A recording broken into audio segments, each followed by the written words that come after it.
사랑하는 교회 여러분, 평안하셨습니까? 짧은 질문 김묵상 56번째 시간입니다. 여러분, 오늘은 첫사랑에 관한 이야기를 좀 나눠보려고 해요.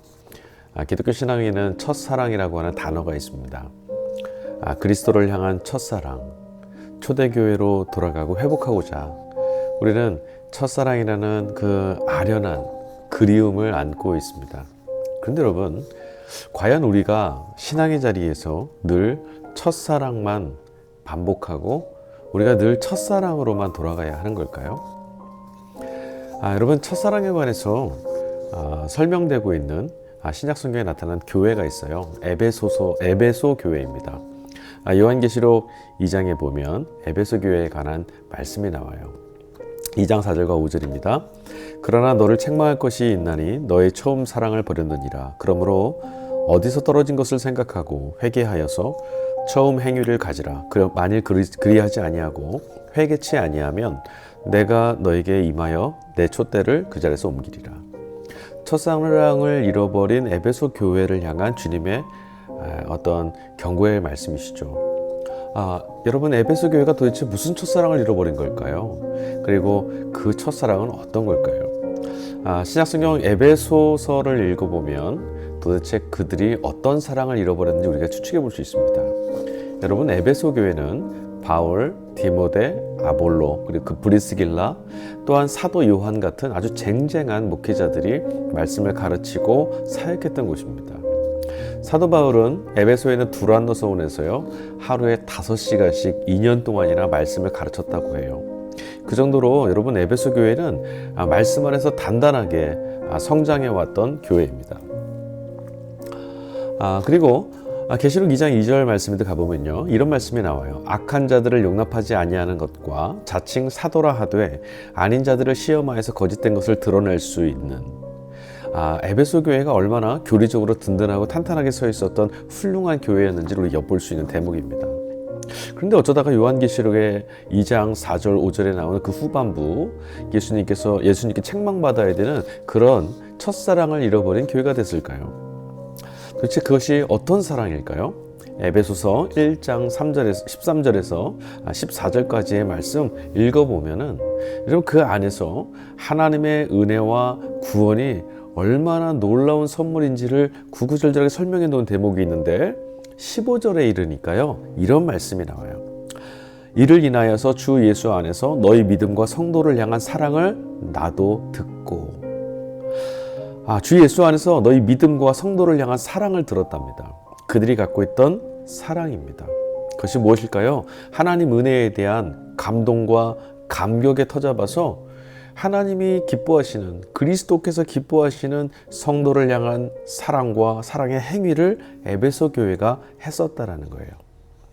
처음 사랑과 처음 행위라는 것은 여러분, 동의어입니다. 그리고 그것은 앞서 말씀드렸지만 전적으로 하나님 은혜에 감격하여서 자연스럽게 발현되는, 우러나는 행위입니다.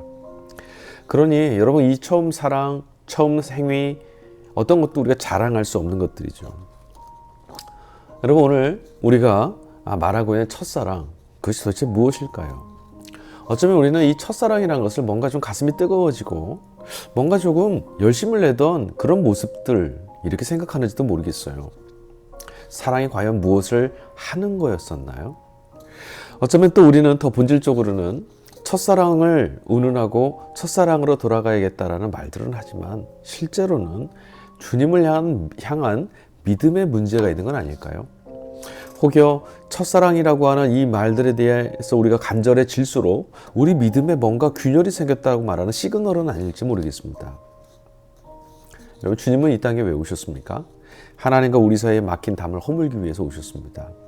에덴에서 있었던 하나님과 우리 사이에 보시기에 좋았던 그곳에서 있었던 하나님과의 사이에 깊은 사귐, 다시 말하면 사랑이죠. 그것을 가로막았던 것이 죄와 사망의 담이었습니다.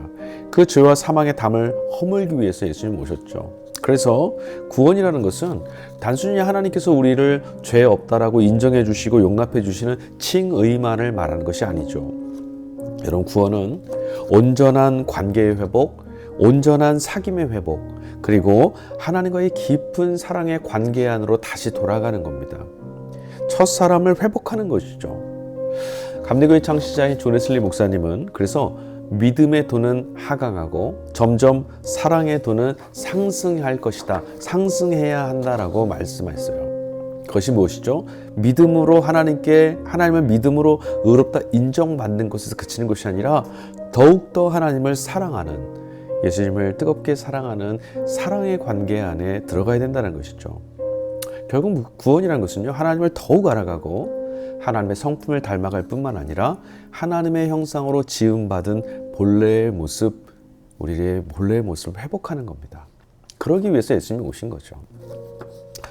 앞서 읽어드린 에베소서 4장 11절과 16절 말씀 안에서요, 바울 사도는 하나님께서 우리를 그리스도의 몸인 교회로 부르셨던 그 목적이 무엇인지를 이렇게 소개하고 있습니다. 제가 읽어드릴게요. 그가 어떤 사람은 사도로, 어떤 사람은 선지자로, 어떤 사람은 복음 전하는 자로, 어떤 사람은 목사와 교사로 삼으셨으니 이는 성도를 온전하게 하여서 봉사의 일을 하게 하며 그리스도의 몸을 세우려 하심이라.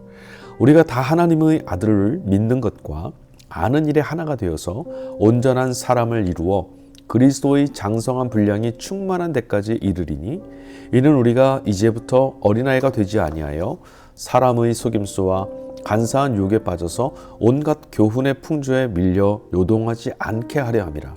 오직 사랑 안에서 참된 것을 하여 범사에 그에게까지 자랄지라. 그는 머리니 곧 그리스도이시라. 그리스도의 장성한 분량, 그것이 도대체 뭘까요? 오직 사랑 안에서 참되게 행하여서 범사에 그리스도의 장성한 분량에까지 이르라. 이것이 하나님이 우리를 그리스도의 몸으로 부르신, 교회로 부르신 목적인 것 같아요. 그렇다면 여러분, 이 그리스도의 분량은 무엇을 뜻하는가? 바로 하나님과의 온전한 일치, 사랑으로 하나 되는 분량입니다. 왜냐하면 예수님께서 하나님과 온전히 하나 되신, 온전히 하나님과 한 몸을 이루셨던, 전적으로 하나님께만 의존되어 사셨던 분이셨기 때문이죠. 주님이 길이시라는 것은 바로 이 길을 보여주셨다라는 말씀이에요. 예수님은 요한복음 17장 22절에 이렇게 말씀하셨습니다. 내게 주신 영광을 내가 그들에게도 주었사오니 이는 우리가 하나가 된 것 같이, 하나님과 하나 되신 거죠. 그들도 하나가 되게 하려 하심이니라 말씀하셨어요. 사랑하는 교회 여러분, 첫사랑 너무 귀한 거죠. 그 첫사랑으로 주님이 우리를 불러주셨어요. 초대하셨습니다. 은혜입니다. 감격의 기간입니다. 그리고 하나님의 넘치는 사랑으로 우리를 부르셨으니 너무나 복된 시간입니다. 그러나 첫사랑에 그쳐서는 안 되고 다시 첫사랑으로 돌아가도 안 됩니다. 다시 첫사랑으로 돌아간다는 것은 여전히 우리가 하나님과의 사귐 가운데 있지 않다라는 것이고 여전히 우리의 구원이 충만하게 이르지 못했다라는 것이에요. 예수님이 하나님께서 섭섭하지 않겠습니까? 하나님을 아는 우리의 지식은 여러분 날마다 깊어져야 합니다. 주님을 향한 우리의 사랑은 더 높아져야만 합니다. 온전한 하나님 의존성, 그리스도께 의지하여서 그리스도와 동행하며 함께 걷는 사귐의 시간, 사랑의 시간이 우리에게 필요합니다. 하나님은 우리를 이처럼 사랑하셨습니다. 우리도 그 사랑에 사랑으로 응답해야 될 줄로 믿습니다.